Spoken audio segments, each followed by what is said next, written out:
In 1906, Alois Alzheimer looked through a microscope and identified the strange plaques and tangles that now bear his name.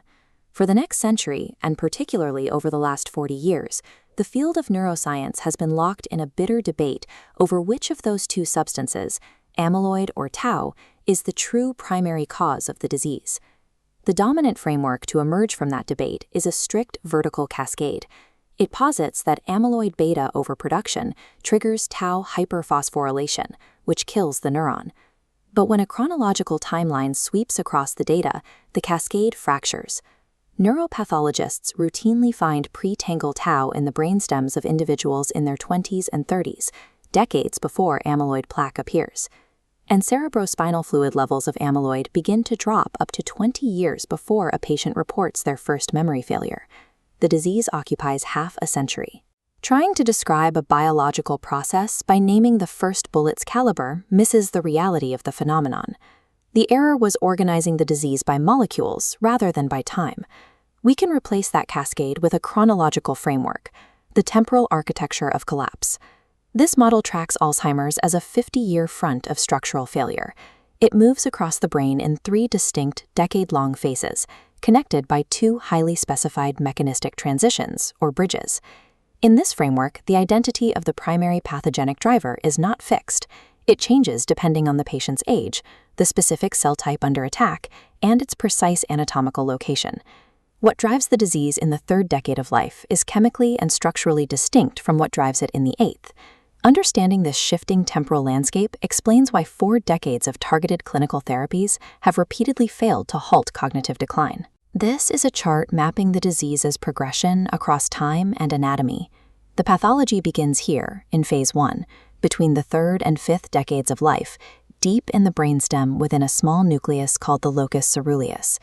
The neurons of the locus ceruleus are among the most metabolically extravagant cells in the central nervous system. They fire tonically, pacing the brain, and sustain massive branching axonal trees. Operating perpetually near the absolute ceiling of their mitochondrial capacity leaves them with 0 metabolic reserve. The universal erosion of cellular quality control hits these neurons first. Damaged mitochondria cannot import fresh repair proteins because the mitochondrial import channel, TOM40, becomes physically blocked by amyloid. Simultaneously, accumulating DNA damage hyperactivates the repair enzyme PARP1. This severely depletes the cell's reserves of NAD+, starving the mitochondria and pushing the neuron past its ability to clear its own dying organelles. For 20 to 30 years, this degradation is completely silent regarding memory.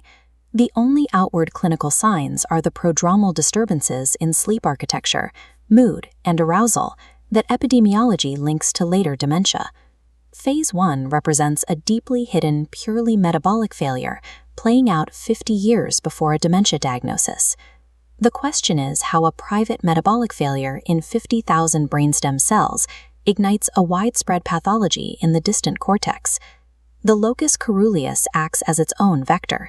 It uses ascending projections to transport the failure, branching out to blanket the forebrain.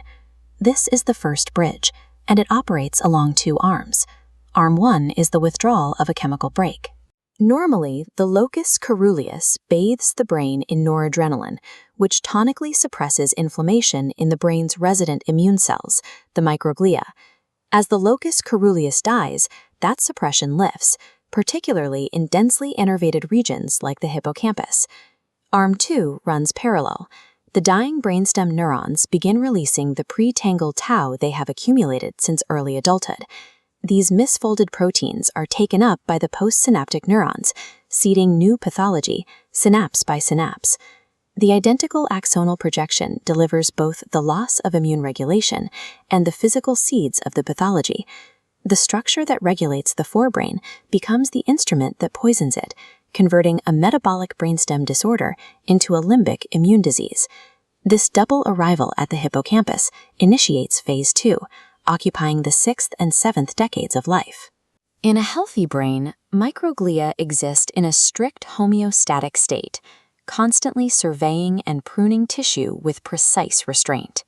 This protective program is maintained by a continuous signaling pathway called TGF-beta SMAD, Under the chronic oxidative stress of the withdrawn noradrenergic brake and the arrival of toxic tau seeds, that homeostatic signature definitively breaks. The microglia enter a highly reactive post-homeostatic trajectory. Researchers debate whether these altered microglia failed to protect synapses or actively attack them. At the synapse, these are the identical physical act. Protective withdrawal and destructive attack happen simultaneously. The cell that should protect the synapse begins, by the same action, to strip it. Phase 2 marks the loss of the biological governor on an immune cell the brain has possessed since development. The pathology must cross from the hippocampus to the cortex. This is the second bridge, known as the proteolytic turn, and it targets a specific protective structure, the perineuronal net, an intricate grid-like sheath tightly wrapping the parvalbumin interneurons. In Arm 1, the microglial secretory program flips. The cells begin pumping out matrix-digesting proteases that chemically sever the links of the perineuronal net. In Arm 2, neighboring oligodendrocytes die from lipid stress, releasing highly reactive, unbound iron into the matrix. The perineuronal net absorbs this iron. It immediately triggers Fenton catalysis, generating localized explosive bursts of hydroxyl radicals that physically shatter the net from the inside. These arms multiply each other. Enzymatic clipping leaves the matrix vulnerable to iron binding, and oxidative shattering makes fragments easier to digest. Finally, Arm 3 executes the removal. Chemical tags are laid across the damaged matrix, licensing microglia to fully strip the scaffolding away. 3 entirely independent chemistries, enzymatic, inorganic, and immunological, converge rapidly to digest the brain's critical inhibitory scaffolding. We arrive at Phase 3, the 8th decade and beyond. The final substrate is the parvalbumin fast-spiking interneuron itself. These neurons are the metronomes of cortical computation. They provide the highly demanding, rapid-fire inhibition, generating the gamma-frequency rhythms responsible for working memory and attention. Rapidly firing cells produce immense oxidative exhaust, requiring the perineuronal net as a buffer. Stripped of that protective lattice, the cell is left completely exposed. Disinhibited, the neuron is poisoned by its extraordinary metabolic demand. It tips into an irreversible trajectory of excitotoxicity, triggering a catastrophic collapse of excitatory-inhibitory balance. This specific electrical network failure is what is clinically experienced as dementia. It is terminal because losing the net creates a self-sustaining loop of damage that no longer requires input from the earlier phases to advance. A 3-phase sequence might look like 3 independent diseases handing off a baton. But underneath the sequence lies a strict biological unity. The entire 50-year front is the progressive, age-dependent collapse of a single homeostatic system, maintained from the brainstem to the cortex by TGF-beta and SMAD signaling. This unified system defines the biological nature of cognitive resilience, why some individuals can harbor immense amyloid and tau burdens but never develop dementia. Resilience is strictly a matter of triple preservation. To avoid dementia, a brain requires the joint, simultaneous survival of homeostatic microglia, an intact perineuronal matrix, and competent parvalbumin synapses. Resilience follows the joint survival of all 3 layers. The clinical transition into dementia marks the crossing of a systemic threshold. This temporal architecture delivers a harsh verdict on modern therapeutics, exposing the fallacy of monotherapy. If the load-bearing lesion changes with the decade, a drug aimed at a single molecule is only useful to a patient who is currently in that exact phase. Delivering a Phase 1 metabolic intervention to a Phase 3 patient with severe dementia structurally fails.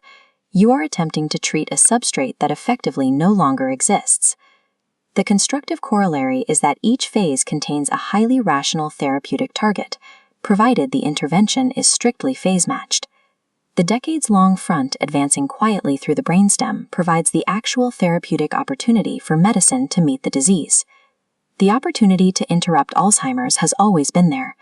We have simply been aiming at the wrong molecules at the wrong time.